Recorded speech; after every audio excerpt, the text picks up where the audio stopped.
নমস্কার। বিদিশার গল্প পাঠের আসরে সকলকে আরও একবার স্বাগত।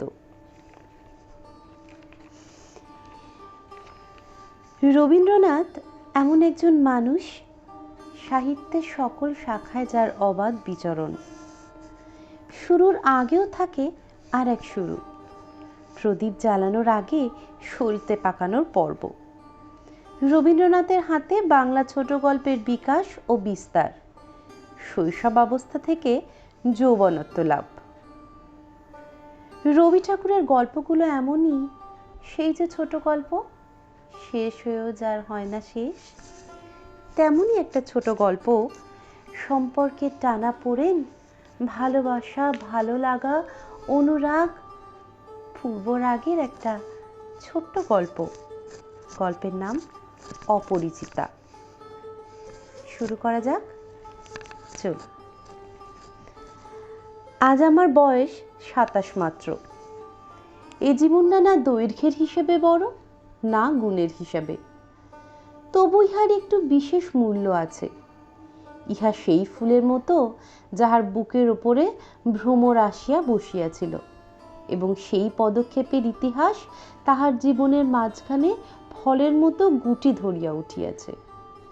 সেই ইতিহাসটুকু আকারে ছোট, তাহাকে ছোট করিয়াই লিখিব। ছোটকে যাহারা সামান্য বলিয়া ভুল করেন না, তাহারা ইহার রস বুঝিবেন। কলেজে যতগুলো পরীক্ষা পাশ করিবার সব আমি চুকাইয়াছি। ছেলেবেলায় আমার সুন্দর চেহারা লইয়া পণ্ডিত মশাই আমাকে শিমুল ফুল ও মাকাল ফলের সহিত তুলনা করিয়া বিদ্রূপ করিবার সুযোগ পাইয়াছিলেন। ইহাতে তখন বড় লজ্জা পাইতাম, কিন্তু বয়স হইয়া এ কথা ভাবিয়াছি, যদি জন্মান্তর থাকে তবে আমার মুখে সুরূপ এবং পণ্ডিত মহাশয়দের মুখে বিদ্রূপ আবার যেন এমনি করিয়াই প্রকাশ পায়। আমার পিতা এককালে গরিব ছিলেন। ওকালতি করিয়া তিনি প্রচুর টাকা রোজগার করিয়াছেন, ভোগ করিবার সময় নিমেষ মাত্র পান নাই। মৃত্যুতে তিনি যে হাঁপ ছাড়িলেন, সেই তার প্রথম অবকাশ। আমার বয়স তখন অল্প, মার হাতেই আমি মানুষ। মা গরিব ঘরের মেয়ে, তাই আমরা যে ধনী এ কথা তিনিও ভোলেন না, আমাকেও ভুলিতে দেন না। শিশুকালে আমি কোলে কোলেই মানুষ বোধ করি, সেই জন্য শেষ পর্যন্ত আমার পুরাপুরি বয়সই হইল না। আজও আমাকে দেখিলে মনে হইবে আমি অন্নপূর্ণার কোলে গজাননের ছোট ভাইটি। আমার আসল অভিভাবক আমার মামা। তিনি আমার চেয়ে বছর ছয়েকের বড়, কিন্তু ফুলগুর বালির মতো তিনি আমাদের সমস্ত সংসারটাকে নিজের অন্তরের মধ্যে শুষিয়া লইয়াছেন। তাহাকে না খড়িয়া এখানকার এক গণ্ডুষও রস পাইবার জো নাই। এই কারণে কোনো কিছুর জন্যই আমাকে কোনো ভাবনা ভাবিতেই হয় না।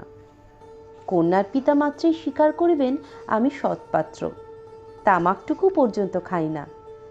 ভালো মানুষ হওয়ার কোনো ঝঞ্ঝাট নাই, তাই আমি নিতান্ত ভালো মানুষ।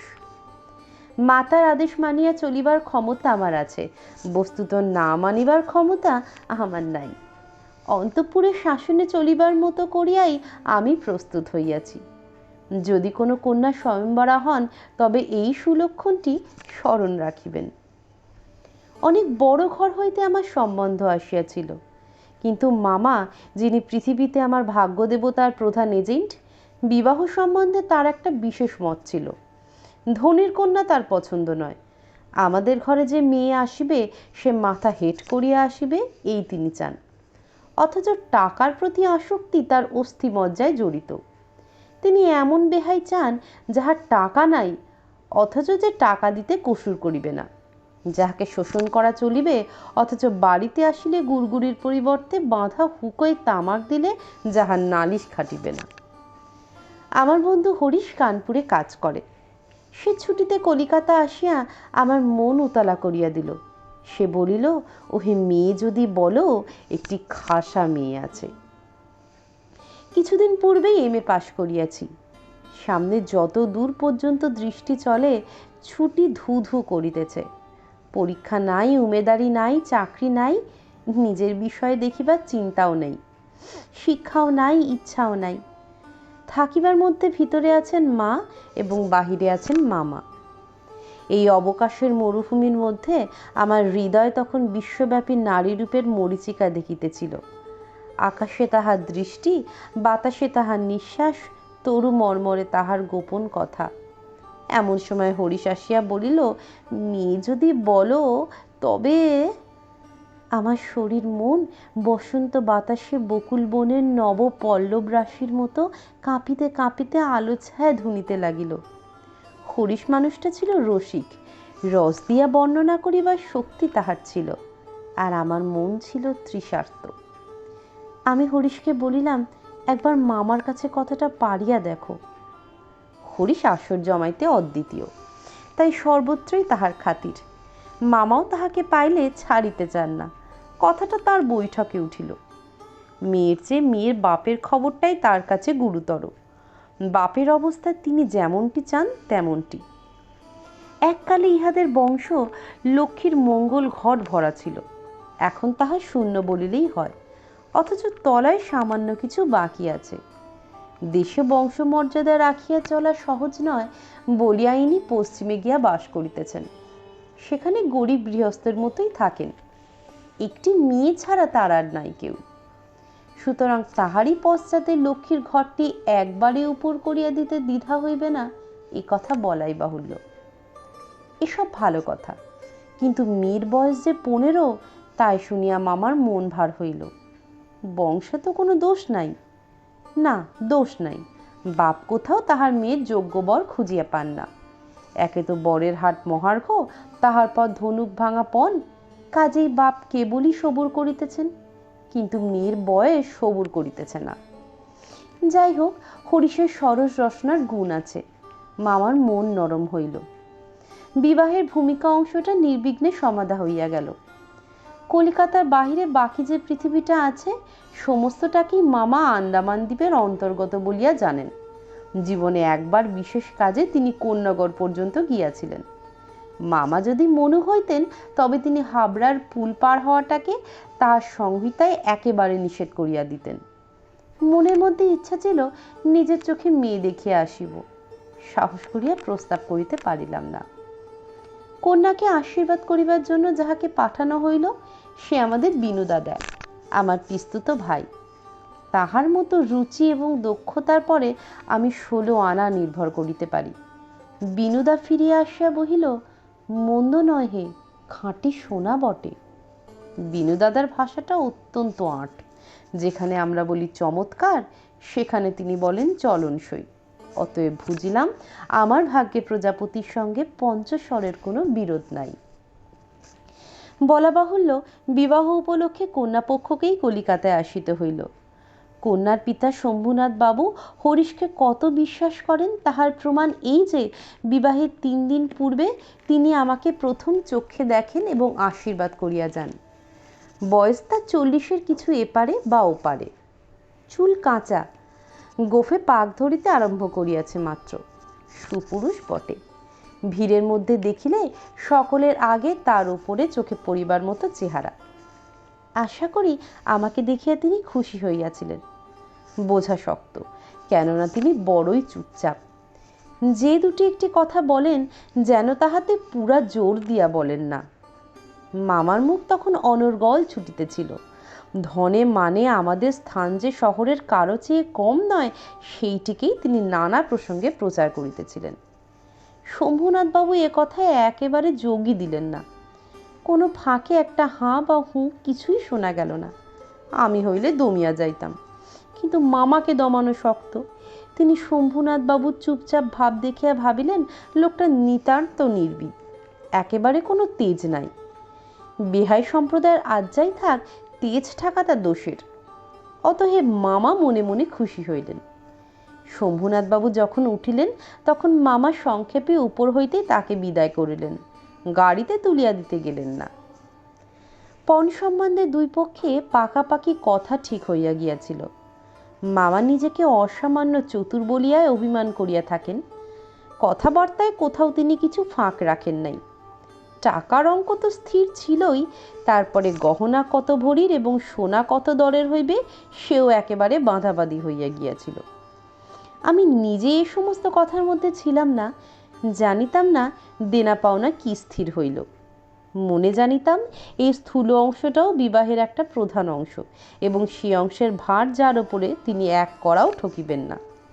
বস্তুত আশ্চর্য পাকা লোক বলিয়া মামা আমাদের সমস্ত সংসারের প্রধান গর্বের সামগ্রী। যেখানে আমাদের কোনো সম্বন্ধ আছে সেখানে সর্বত্রই তিনি বুদ্ধির লড়াইয়ে জিতিবেন, এ একেবারে ধরা কথা। এই জন্য আমাদের অভাব না থাকিলেও এবং অন্য পক্ষের অভাব কঠিন হইলেও জিতিব। আমাদের সংসারের এই জেদ, ইহাতে যে বাঁচুক আর যে মরুক। গায়ে হলুদ অসম্ভব রকম ধুম করিয়া গেল। বাহক এত গেল যে তাহার আদমশুমারি করিতে হইলে কেরানি রাখিতে হয়।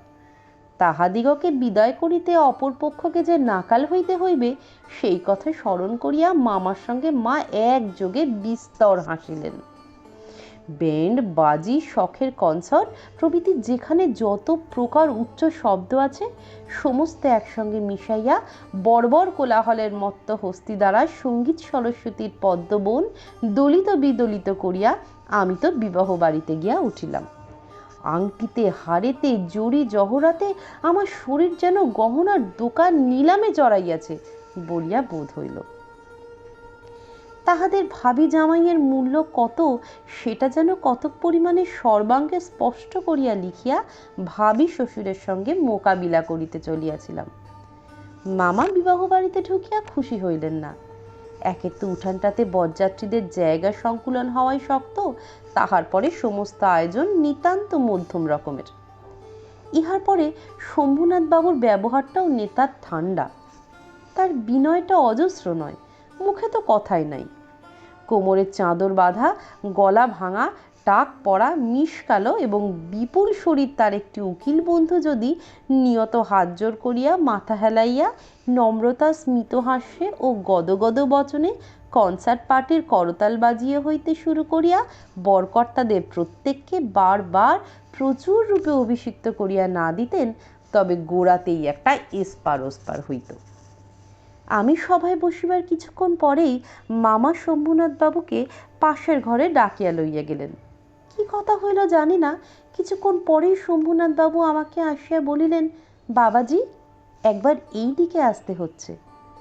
ব্যাপারখানা এই, সকলের না হোক কিন্তু কোনো কোনো মানুষের জীবনের একটা কিছু লক্ষ্য থাকে। মামার একমাত্র লক্ষ্য ছিল তিনি কোনো মতেই কারো কাছে ঠকিবেন না। তার ভয় তার বেহাই তাকে গহনায় ফাঁকি দিতে পারেন। বিবাহ কার্য শেষ হইয়া গেলে সে ফাঁকির আর প্রতিকার চলিবে না। বাড়ি ভাড়া, সওগাত, লোক বিদায় প্রভৃতি সম্বন্ধে যেরকম টানাটানির পরিচয় পাওয়া গেছে, তাহাতে মামা ঠিক করিয়াছিলেন দেওয়া থোয়া সম্বন্ধে এই লোকটি শুধু মুখের কথার উপরই ভর করা চলিবে না।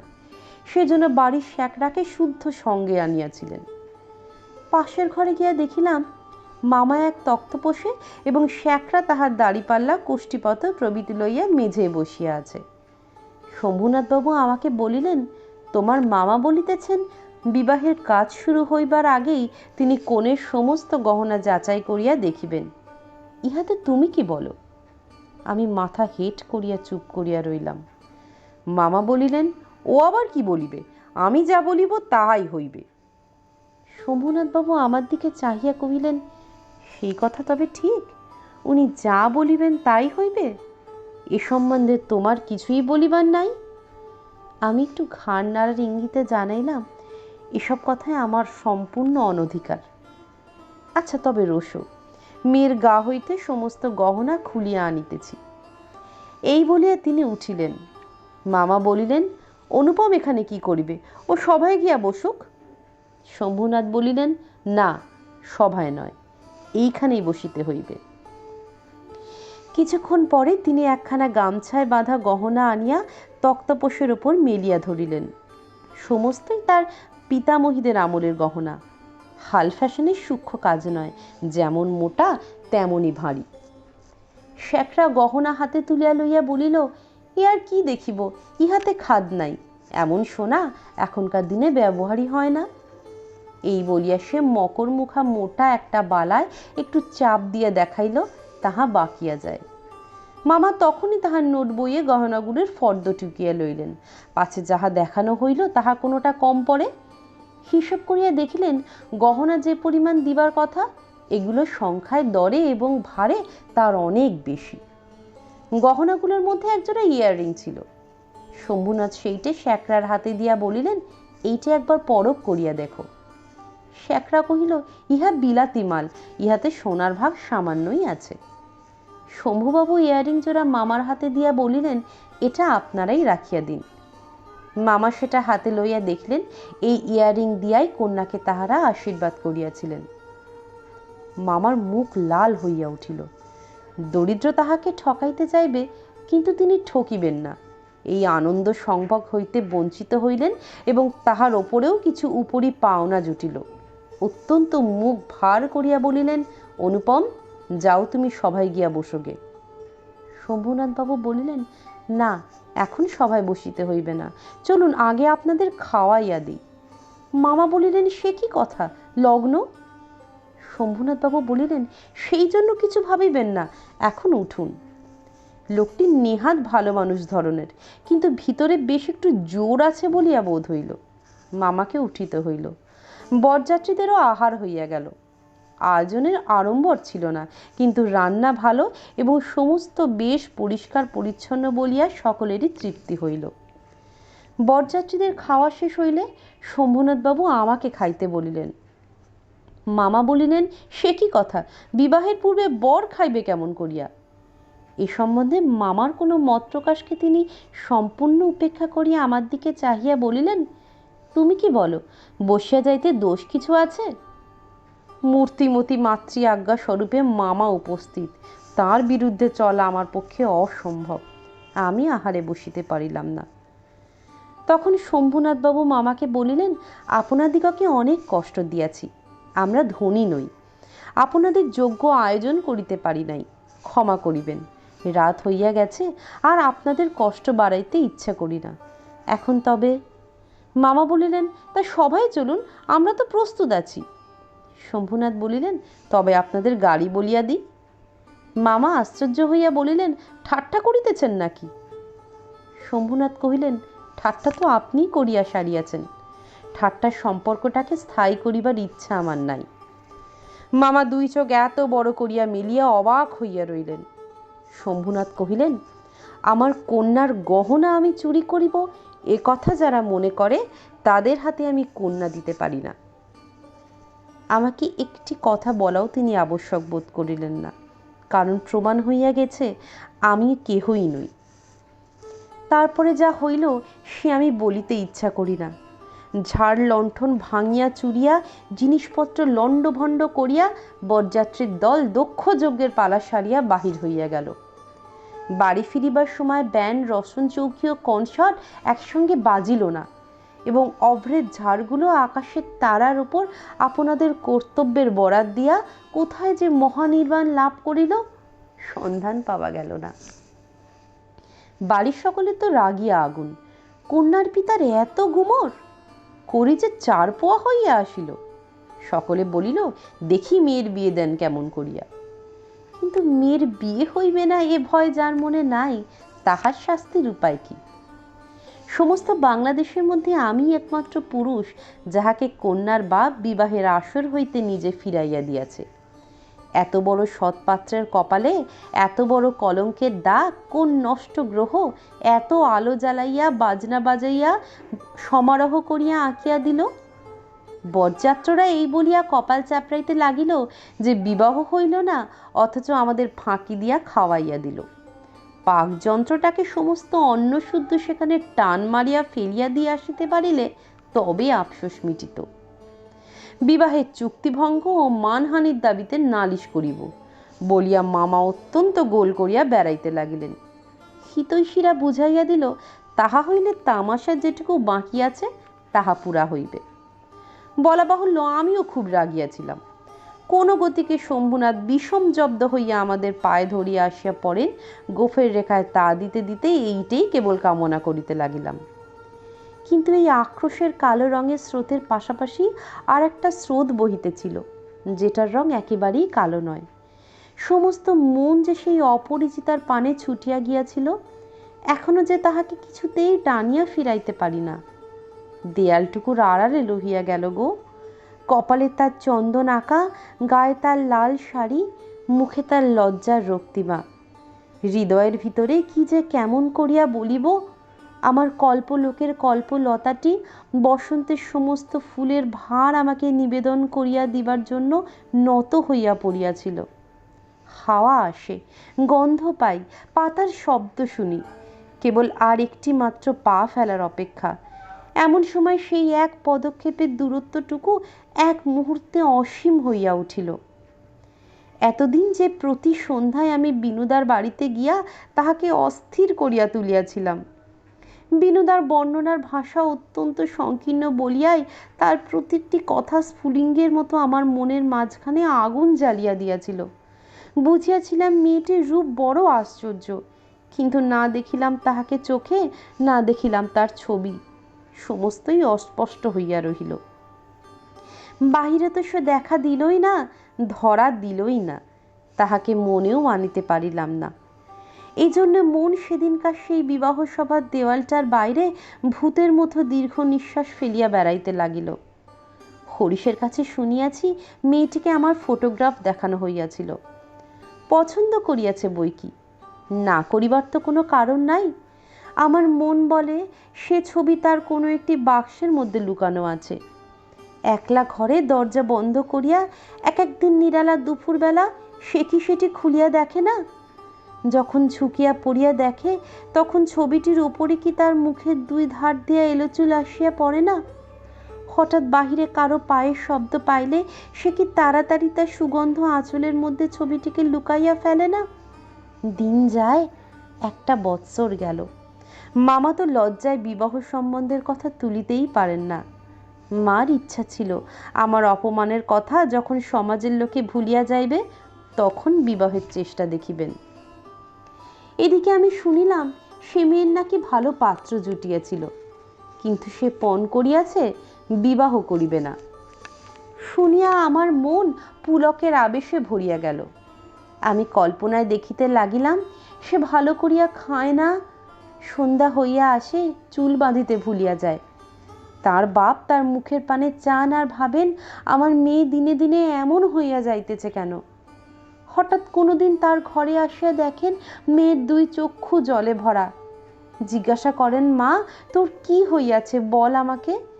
মেয়ে তাড়াতাড়ি চোখের জল মুছিয়া বলে, কই কিছু হয়নি তো বাবা। বাপের এক মেয়ে, যে বড় আদরের মেয়ে। যখন অনাবৃষ্টির দিনের ফুলের কুঁড়িটির মতো মেয়ে একেবারে বিমর্ষ হইয়া পড়িয়াছে, তখন বাপের প্রাণে আর সহিল না।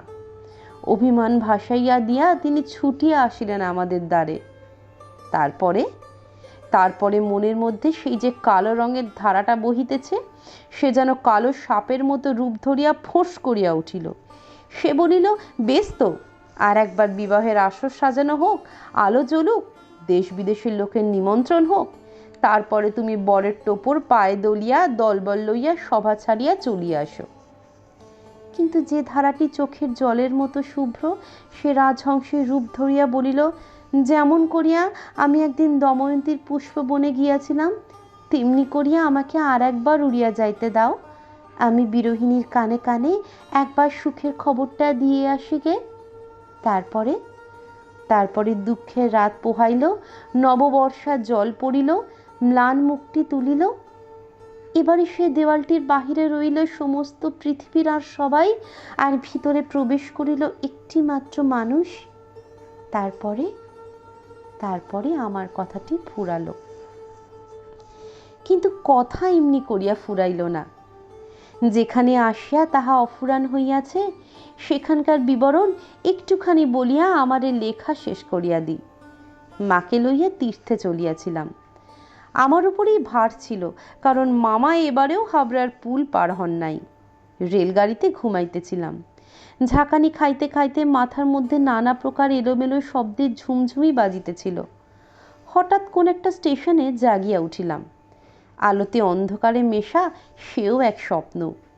কেবল আকাশের তারাগুলি চিরপরিচিত, আর সবই অজানা অস্পষ্ট। স্টেশনে দ্বীপ কয়টা খাড়া হইয়া দাঁড়াইয়া আলো ধরিয়া এই পৃথিবীটা যে কত অচেনা এবং যাহা চারিদিকে তাহা যে কতই বহুদূরে তাহাই দেখাইয়া দিতেছে। গাড়ির মধ্যে মা ঘুমাইতেছেন। আলোর নিচে সবুজ পর্দা টানা। তোরঙ্গ বাক্স জিনিসপত্র সমস্তই কে কার ঘাড়ে এলোমেলো হইয়া রহিয়াছে, তাহারা যেন স্বপ্নলোকের উলটপালট আসবাব। সবুজ প্রদোষের মিটমিটে আলোতে থাকা এবং না থাকার মাঝখানে কেমন একরকম হইয়া পড়িয়া আছে। এমন সময় সেই অদ্ভুত পৃথিবীর অদ্ভুত রাত্রে কে বলিয়া উঠিল, শিগগির চলে আয়, এ গাড়িতে জায়গা আছে। মনে হইল যেন গান শুনিলাম। বাঙালি মেয়ের গলায় বাংলা কথা, সে কি মধুর! তাহা এমনি করিয়া অসময়ে অজায়গায় আচমকা শুনিলে তবে সম্পূর্ণ বুঝিতে পারা যায়। কিন্তু এই গলাটিকে কেবলমাত্র মেয়ের গলা বলিয়া একটা শ্রেণীভুক্ত করিয়া দেওয়া চলে নয়। এ কেবল একটি মানুষের গলা, শুনিলেই মন বলিয়া ওঠে, এমন তো আর শুনি নাই। চিরকাল গলার স্বর আমার কাছে বড় সত্য। রূপ জিনিসটি বড় কম নয়, কিন্তু মানুষের মধ্যে যাহা অন্তরতম এবং অনির্বচনীয়, আমার মনে হয় কণ্ঠস্বর যেন তারই চেহারা। আমি তাড়াতাড়ি গাড়ির জানলা খুলিয়া বাহিরে মুখ বাড়াইয়া দিলাম। কিছুই দেখিলাম না। প্ল্যাটফর্মের অন্ধকারে দাঁড়াইয়া গার্ড তাহার এক চক্ষু লণ্ঠন নাড়িয়া দিল। গাড়ি চলিল। আমি জানালার কাছে আসিয়া বসিয়া রহিলাম। আমার চোখের সামনে কোনো মূর্তি ছিল না, কিন্তু হৃদয়ের মধ্যে আমি একটি হৃদয়ের রূপ দেখিতে লাগিলাম। সে যেন এই তারাময়ী রাত্রির মতো আবৃত করিয়া ধরে, কিন্তু তাহাকে ধরিতে পারা যায় না। ওগো সুর, অচেনা কণ্ঠের সুর, এক নিমেষে তুমি যে আমার চির পরিচিতের আসনটির ওপর আসিয়া বসিয়াছ। কি আশ্চর্য পরিপূর্ণ তুমি! চঞ্চল কালের ক্ষুব্ধ হৃদয়ের ওপরে ফুলটির মতো ফুটিয়াছ, অথচ তার ঢেউ লাগিয়া একটি পাপড়িও টলে নাই। অপরিমেয় কোমলতার এতটুকু দাগ পড়ে নাই। গাড়ি লোহার মৃদঙ্গে তাল দিতে দিতে চলিল। আমি মনের মধ্যে গান শুনিতে শুনিতে চলিলাম। তাহার একটি মাত্র ধোঁয়া। গাড়িতে জায়গা আছে। আছে কি জায়গা, আছে কি জায়গা যে পাওয়া যায় না, কেহ যে কাকেও চেনে না। অথচ সেই না চেনাটুকু যে কুয়াশা মাত্র, সে যে মায়া, সেটা ছিন্ন হইলেও যে চেনার আর অন্ত নাই। ওগো সুধাময় সুর, যে হৃদয়ের অপরূপ রূপ, তুমি কি সে চিরকালের চেনা নয়? জায়গা আছে, আছে, শীঘ্র আসিতে ডাকিয়াছ, শীঘ্রই আসিয়াছি। এক নিমেষ দেরি করি নাই। রাত্রে ভালো করিয়া ঘুম হইল না। প্রায় প্রতি স্টেশনেই একবার করিয়া মুখ বাড়াইয়া দেখিলাম। ভয় হইতে লাগিল, যাহাকে দেখা হইল না সে পাছে রাত্রেই নামিয়া যায়। পরদিন সকালে একটা বড় স্টেশনে গাড়ি বদল করিতে হইবে। আমাদের ফার্স্ট ক্লাসের টিকিট। মনে আশা ছিল ভিড় হইবে না। নামিয়া দেখি প্ল্যাটফর্মে সাহেবদের আর্দালি দল আসবাবপত্র লইয়া গাড়ির জন্য অপেক্ষা করিতেছে। কোন এক ফৌজের বড় জেনারেল সাহেব ভ্রমণে বাহির হইয়াছেন। 2-3 মিনিট পরেই গাড়ি আসিল। বুঝিলাম ফার্স্ট ক্লাসের আশা ত্যাগ করিতে হইবে। মাকে লইয়া কোন গাড়িতে উঠি সে এক বিষম ভাবনায় পড়িলাম। সব গাড়িতেই ভিড়। দাঁড়ে দাঁড়ে উঁকি মারিয়া বেড়াইতে লাগিলাম। এমন সময় সেকেন্ড ক্লাসের গাড়ি হইতে একটি মেয়ে আমার মাকে লক্ষ্য করিয়া বলিলেন, আপনারা আমাদের গাড়িতে আসুন না, এখানে জায়গা আছে।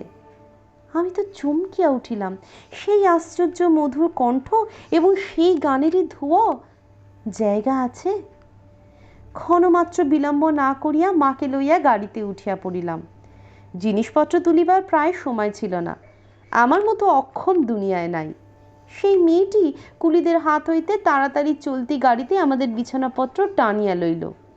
আমার একটি ফটোগ্রাফ তুলিবার ক্যামেরা স্টেশনেই পড়িয়া রহিল। গ্রাহ্যই করিলাম না। তারপরে কি লিখিব জানি না। আমার মনের মধ্যে একটা অখণ্ড আনন্দের ছবি আছে। তাহাকে কোথায় শুরু করিব, কোথায় শেষ করিব, বসিয়া বসিয়া বাক্যের পর বাক্য যোজনা করিতে ইচ্ছা করে না। এবার সেই সুরটিকে চোখে দেখিলাম। তখনও তাহাকে সুর বলিয়াই মনে হইল। মায়ের মুখের দিকে চাহিলাম, দেখিলাম তার চোখে পলক পড়িতেছে না। মেয়েটির বয়স 16 কি 17 হইবে, কিন্তু নবযৌবন ইহার দেহে মনে কোথাও যেন একটুও ভার চাপাইয়া দেয় নাই। ইহার গতি সহজ, দীপ্তি নির্মল, সৌন্দর্যের সুচিতা অপূর্ব, ইহার কোনো জায়গায় কিছু জরিমা নাই। আমি দেখিতেছি, বিস্তারিত করিয়া কিছু বলা আমার পক্ষে অসম্ভব। এমনকি সে যে কি রঙের কাপড় কেমন করিয়া পরিয়াছিল তাহাও ঠিক করিয়া বলিতে পারিব না। এটা খুব সত্য, তার বেশভূষায় এমন কিছুই ছিল না যেটা তাহাকে ছাড়াইয়া বিশেষ করিয়া চোখে পড়িতে পারে। সে নিজের চারিদিকে সকলের চেয়ে অধিক। রজনীগন্ধা শুভ্র মঞ্জরীর মতো সরল বৃন্তটির উপরে দাঁড়াইয়া যে গাছে ফুটিয়াছে সে গাছকে সে একেবারে অতিক্রম করিয়া উঠিয়াছে। সঙ্গে দু তিনটি ছোট ছোট মেয়ে ছিল, তাহাদিগকে লইয়া তাহার হাসি এবং কথার অন্ত ছিল না। আমি হাতে একখানা বই লইয়া সেদিকে কান পাতিয়া রাখিয়াছিলাম। যেটুকু কানে আসিতেছিল সে সমস্তই ছেলে মানুষের সঙ্গে ছেলে মানুষই কথা। তাহার বিশেষত্ব এই যে তাহার মধ্যে বয়সের তফাৎ কিছুমাত্র ছিল না। ছোটদের সঙ্গে সে অনায়াসে এবং আনন্দে ছোট হইয়া গিয়াছিল। সঙ্গে কতগুলো ছবিওয়ালা ছেলেদের গল্পের বই। তাহারই কোনো একটা বিশেষ গল্প শোনাইবার জন্য মেয়েরা তাহাকে ধরিয়া পড়িল। এ গল্প নিশ্চয়ই তারা 20-25 বার শুনিয়াছে। মেয়েদের কেন যে এত আগ্রহ তাহা বুঝিলাম। সেই সুধা কণ্ঠে সোনার কাঠিতে সকল কথা যেন সোনা হইয়া ওঠে। মেয়েটির সমস্ত শরীর মন যে একেবারে প্রাণে ভরা, তার সমস্ত চলায় বলায় স্পর্শে প্রাণ ঠিকরিয়া ওঠে। তাই মেয়েরা যখন তার মুখে গল্প শোনে তখন গল্প নয়, তাহাকেই শোনে। তাহাদের হৃদয়ের ওপর প্রাণের ঝর্ণা ঝরিয়া পড়ে। তার সেই উদ্ভাসিত প্রাণ আমার সেই দিনকার সমস্ত সূর্যকিরণকে সজীব করিয়া তুলিল। আমার মনে হইল আমাকে যে প্রকৃতি তাহার আকাশ দিয়া বেষ্টন করিয়াছে সে ওই তরুণীরই অক্লান্ত অম্লান প্রাণের বিশ্বব্যাপী বিস্তার। পরের স্টেশনে পৌঁছতেই খাবারওয়ালাকে ডাকিয়া সে খুব খানিকটা চানামুট কিনিয়া লইল এবং মেয়েদের সঙ্গে মিলিয়া নিতান্ত ছেলে মানুষের মতো করিয়া কলহাস্য করিতে করিতে অসংকোচে খাইতে লাগিল।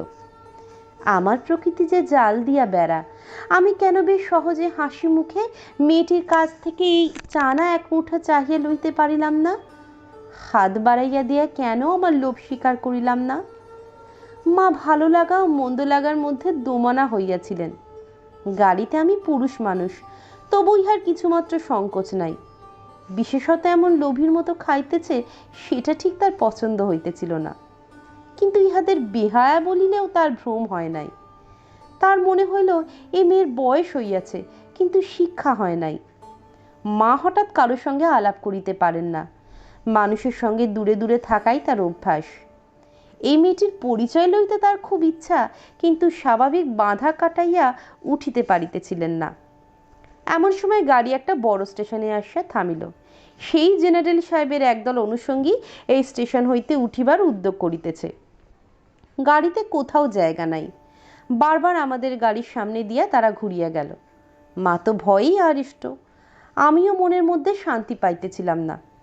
গাড়ি ছাড়িবার অল্পকাল পূর্বে একজন দেশি রেলওয়ে কর্মচারী নাম লেখা দুইখানা টিকিট গাড়ির দুই বেঞ্চের শিয়রের কাছে লটকাইয়া দিয়া আমাকে বলিল, এ গাড়ির এই দুটি বেঞ্চ আগে হইতেই দুই সাহেব রিজার্ভ করিয়াছেন, আপনাদিগকে অন্য গাড়িতে যাইতে হইবে। আমি তো তাড়াতাড়ি ব্যস্ত হইয়া দাঁড়াইলাম। মেয়েটি হিন্দিতে বলিল, না, আমরা গাড়ি ছাড়িব না। সে লোকটি রোগ করিয়া কহিল, না ছাড়িয়া উপায় নাই। কিন্তু মেয়েটির চলিষ্ণুতার কোনো উদাহরণ না দেখিয়া সে নামিয়া গিয়া ইংরেজ স্টেশন মাস্টারকে ডাকিয়া আনিল। সে আসিয়া আমাকে বলিল, আমি দুঃখিত, কিন্তু শুনিয়া আমি কুলি কুলি করিয়া ডাক ছাড়িতে লাগিলাম। মেয়েটি উঠিয়া দুই চক্ষে অগ্নিবর্ষণ করিয়া বলিল, না, আপনি যাইতে পারিবেন না, যেমন আছেন বসিয়া থাকুন।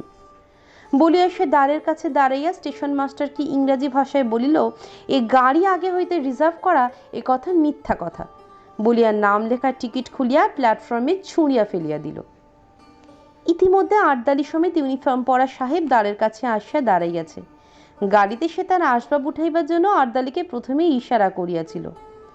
তাহার পরে মেয়েটির মুখে তাকাইয়া তার কথা শুনিয়া ভাব দেখিয়া স্টেশন মাস্টারকে একটু স্পর্শ করিল এবং তাহাকে আড়ালে লইয়া গিয়া কি কথা হইল জানি না। দেখা গেল গাড়ি ছাড়িবার সময় অতীত হইলেও আর একটা গাড়ি জুড়িয়া তবে ট্রেন ছাড়িল। মেয়েটি তার দলবল লইয়া আবার এক পত্তন চানামুট খাইতে শুরু করলো। আর আমি লজ্জায় জানলার বাইরে মুখ বাড়াইয়া প্রকৃতির শোভা দেখিতে লাগিলাম। কানপুরে গাড়ি আসিয়া থামিল। মেয়েটি জিনিসপত্র বাঁধিয়া প্রস্তুত। স্টেশনে একটি হিন্দুস্থানি চাকর ছুটিয়া আসিয়া ইহাদিগকে নামাইবার উদ্যোগ করিতে লাগিল।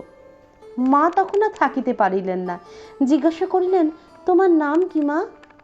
মেয়েটি বলিল, আমার নাম কল্যাণী।